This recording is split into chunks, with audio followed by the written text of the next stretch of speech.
අද වීඩියෝ එකෙන් මම කතා කරන්නේ මහරගම ජාතික අධ්‍යාපන ආයතනය. ඒ කියන්නේ NIE.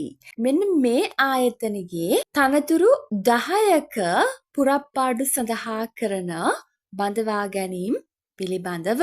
ඉතින් මෙන්න මේ ආයතනයේ අධ්‍යක්ෂ මුදල්, අධ්‍යක්ෂ මුද්‍රණ සහ ප්‍රකාශන, අධ්‍යක්ෂ ඉංජිනේරු සහ සහාය සේවා, එවැගේම විගණන සහකාර, කළමනාකරණ සහකාර, පෙරපාසල් ගුරු, ඒ වගේම රියදුරු, මුද්‍රණ යන්ත්‍ර ක්‍රියාකරු, ඒ වගේම කාර්යාල සහායක, මෙන්න මේ කියන තනතුරු වලට මේ දිනවල අයදුම්පත් කැඳවලා තියෙනවා ශ්‍රී ලාංකික පුරවැසියන්ගෙන්. ඉතින් ඔයාට පුළුවන් මේ ගැන වැඩි විස්තර කියවලා බලන්න ඕනි නම් www.nie.ac.lk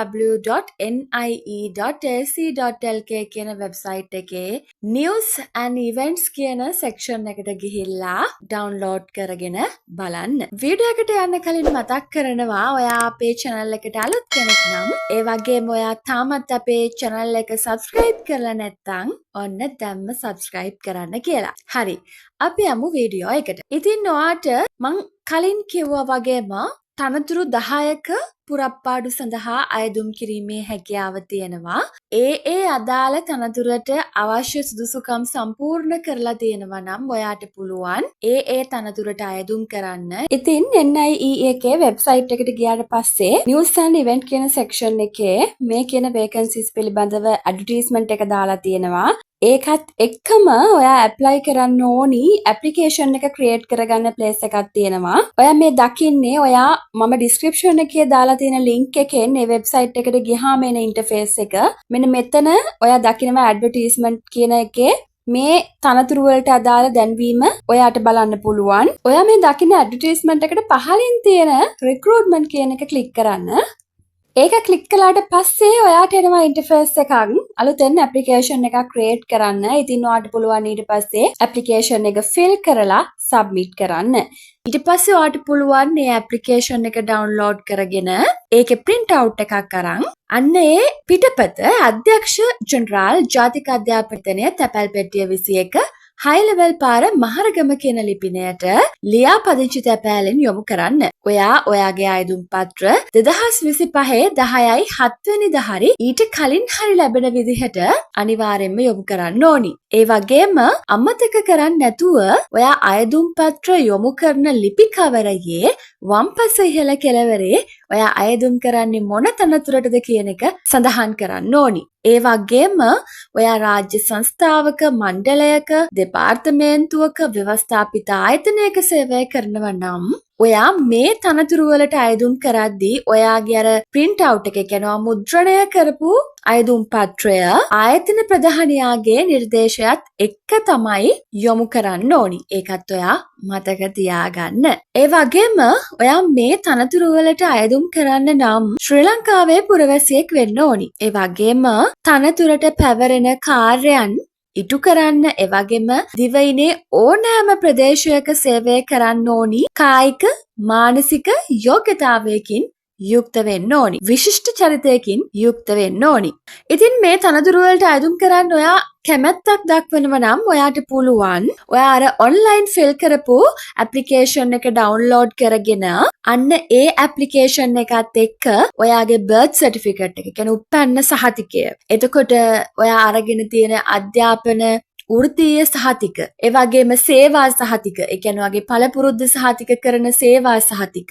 මෙන්න මේ වගේ සහතික කරපු පිටපත් ඔයා අයදුම් පත්‍රයත් එක්ක අමුණලා යවන්න ඕනි. ඒ කියන්නේ JP කෙනෙක්ගෙන් ඔයාගේ මෙන්න මේ කිව්ව සහතික සර්ටිෆයි කරගන්න ඕනි. මේ තනතුරු ස්ථීර තනතුරු. ඉතින් ඔයාට මේක මාර වටින අවස්ථාවක්. ඒ වගේමයි තෝරා ගන්න අයදුම්කරුවන්ට ETF සහ EPF හිමිකම් සහිතයි.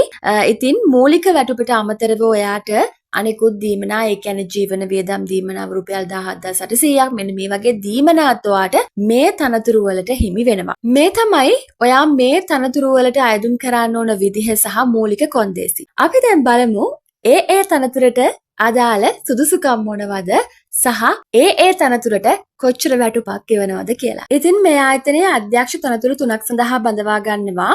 ඉතින් මේ අධ්‍යක්ෂ තනතුරු පිළිබඳව මම දීර්ඝ විස්තරයක් කරන්නේ නැහැ මෙතනදී. මොකද ඒක ගොඩාක් අයට අයදුම් කරන්න පුළුවන් රැකියා අවස්ථාවක් නෙමෙයි. මොකද ඒ සඳහා අවශ්‍ය උපාධි සුදුසුකම්, මේ වගේම වෙනත් වෘත්තීය සුදුසුකම්, පළපුරුද්ද, මෙන්න මේ වගේ දේවල් මේ වගේ තනතුරකට අයදුම් කරන්න අවශ්‍ය වෙනවා. ඒ නිසා ඔබට පුළුවන්, ඔබට ඒ සුදුසුකම් තියෙන කෙනෙක් නම් මේ වෙබ්සයිට් එකට ගිහිල්ලා ඒ විස්තර කියවලා බලලා ඒ අදාළ තනතුරට අයදුම් කරන්න. ඉතින් මේ වීඩියෝ එකෙන් මම කතා කරන්නේ ගොඩක් දෙනෙක්ට අයදුම් කරන්න හැකියාව තියෙන රැකියා අවස්ථා ටික පිළිබඳව විතරයි. ඒකත් මම ඔයාලට මතක් කරනවා. හරි. ඉතින් අධ්‍යක්ෂ තනතුරු වලට අයදුම් කරන්න පුළුවන් වගේම මේකේ තියෙනවා විගණන සහකාර කියන තනතුරටත් ඔයාලට අයදුම් කරන්න පුළුවන්. ඒ විස්තරත් ඔයාලට බලන්න පුළුවන් වෙබ්සයිට් එකෙන්. අපි යමු ඊළඟට කළමනාකරණ සහකාරය සහ පෙර පාසල් ගුරු කියන තනතුරු දෙක පිළිබඳව කතා කරන්න. ඉතින් මේ තනතුරු දෙකටම මූලික වැටුප විදිහට හිමි වෙන්නේ 46220ක වැටුපක්. මේ තනතුරු වලින් ඔයාට 84350ක වැටුපකට යන්න පුළුවන්. අවුරුදු 18ත් අවුරුදු 45ත් අතර කෙනෙක් නම් තමයි ඔයාට මේ තනතුරු වලට අයදුම් කරන්න පුළුවන්. ඉතින් කළමනාකරණ සහකාර මේ තුන්වෙනි ශ්‍රේණියේ තනතුරු සඳහා ඔයා අයදුම් කරනවා නම් ඔයාට තියෙන්න ඕනි සුදුසුකම් විදිහට සඳහන් කරලා තියෙනවා. ඔයා O level විභාගය සමත් වෙලා තියෙන්න ඕනි ඉංග්‍රීසි භාෂාව එක්ක විෂයන් 6කින්. එකවර තමයි ඔයා සමත් වෙලා තියෙන්නත් ඕනි. ඒ වගේම විෂයන් 4කට ඔයා C සාමාර්ථ අරගෙන තියෙන්න ඕනි. ඒ C ගන්න විෂයන් ඇතුලේ සිංහල සහ ගණිතය කියන විෂයන් තියෙන්නත් ඕනි. ඒකත් එක්ක ඔයා විෂයන් 3ක් සමත් වෙලා තියෙන්න ඕනි A level විභාගයේ සාමාන්‍ය පොදු පරීක්ෂණය හැර. ඒ වගේම ඔයාට තියෙන්න ඕනි කම්පියුටර් ඩිප්ලෝමා එකක්, එහෙම නැත්නම් සර්ටිෆිකේට් කෝස් එකක්. මෙන්න මේ වගේ ක්වොලිෆිකේෂන් එකක් ඔයාට තියෙන්න ඕනි මාස 6කට නොඅඩු. ඉතින් ඔයාට මේ සුසුකම් තියෙනවා නම් ඔන්න පුළුවන් කළමනාකරණ සහකාර කියන තනතුරට අයදුම් කරන්න. පෙර පාසල් ගුරු තනතුරට මොනවද ඕනි සුදුසුකම් කියලා අපි බලමු. ඔයා බාහිර අයදුම් කරුවෙක් නම් O level විභාගයේදී ඔයා ඉංග්‍රීසි භාෂාව එක්ක විෂයන් 6කින් එකවර සමත් වෙලා තියෙන්න ඕනි. ඒ සමත් වුණු විෂයන් 6න් විෂයන් 4කට C සාමාර්ථ අරගෙන තියෙන්න ඕනි. ඒ 4න් C 2ක් තියෙන්න ඕනි සිංහල භාෂාවට සහ ගණිතයට. ඒකත් එක්ක A level විභාගයේ විෂයන් 3ක් ඔයා සමත් වෙලා තියෙන්න ඕනි සාමාන්‍ය පොදු පරීක්ෂණය හැර.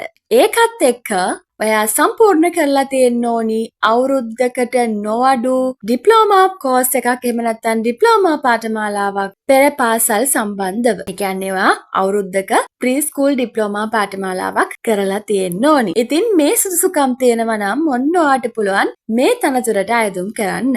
ඒ වගේම මේ ආයතනයේ රියදුරු කියන තනතුරටත් අයදුම් පත්‍ර බාර ගන්නවා. වැටුප විදිහට රුපියල් 43280ක වැටුපක් තමයි සඳහන් කරලා තියෙන්නේ මූලික වැටුප.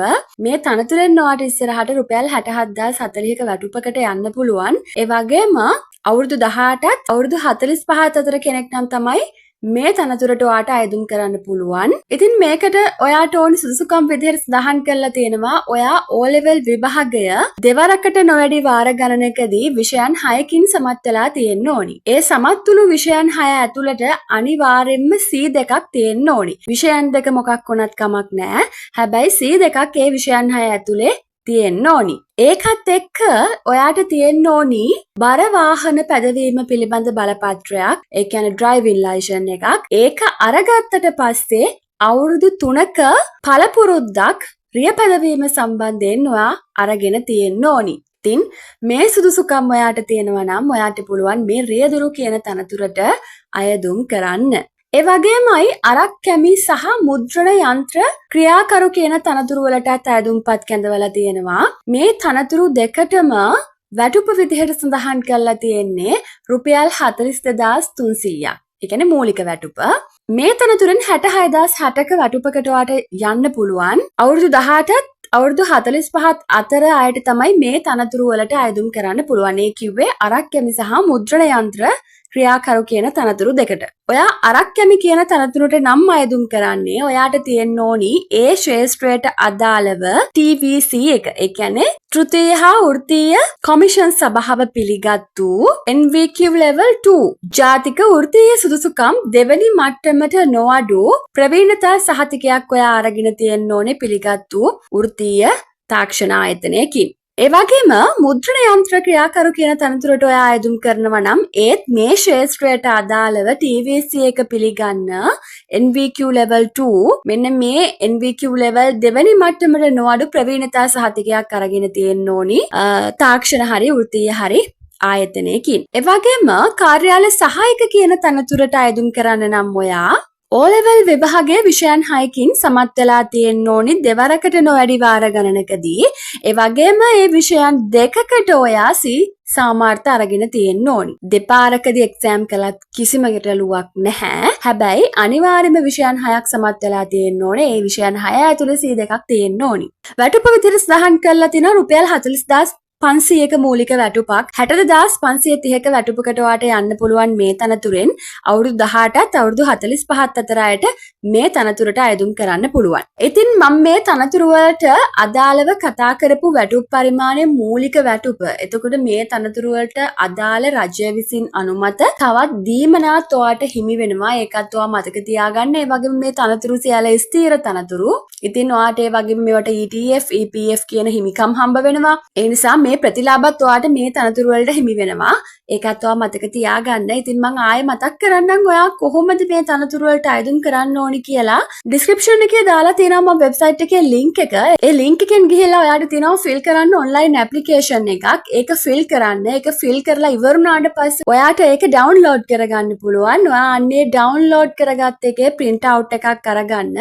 අන්න ඒ print out එකත් එක්ක ඔයාගේ උපැන්න සහතිකය, අධ්‍යාපන වෘත්තීය සහතික, සේවා සහතික මෙන්න මේ වගේ ෆොටෝ කොපීස් අරගෙන ඒවා සහතික කරලා අන්න ඒ සහතිකත් එක්ක ඔයාගේ අයදුම් පත්‍රය ඔයා යොමු කරන්න ඕනි ලියාපදිංචි තැපෑලෙන් 2025 10/7 වෙනිදාට කලින්. ඔයා ඒ ලිපි යොමු කරන්න ඕන ලිපිනය තමයි අධ්‍යක්ෂ ජෙනරාල් ජාතික අධ්‍යාපන ආයතනය තැපැල් පෙට්ටිය අංක 21 හයි ලෙවල් පාර මහරගම කියන ලිපිනයට. අමතක කරන්න එපා ඔයා මේ ලියාපදිංචි තැපෑලට එහෙම නැත්නම් රෙජිස්ටර් පෝස්ට් එකට ඔයාගේ ඇප්ලිකේෂන් එක දාන්න කලින් ඔයා ඒ අයදුම් පත්‍රය යොමු කරන ලියුම් කවරයේ වම්පසේ ඉහළ කෙළවරේ ඔයා අයදුම් කරන තනතුර මොකක්ද කියන එක අනිවාර්යයෙන්ම සඳහන් කරන්නම ඕනි. ඉතින් ඔයාට මේ මං කිව්ව තනතුරු වලට අයදුම් කරන්න අවශ්‍ය සුදුසුකම් සම්පූර්ණ නම් ඔයාට පුළුවන් මේ තනතුරු වලට අයදුම් කරන්න. ඉතින් ඔයා තාමත් අපේ YouTube channel එක subscribe කරලා නැත්නම් දැන්ම subscribe කරන්න කියලාත් මතක් කරනවා. එහෙනම් අලුත් වීඩියෝ එකකින් අපි හම්බෙමු.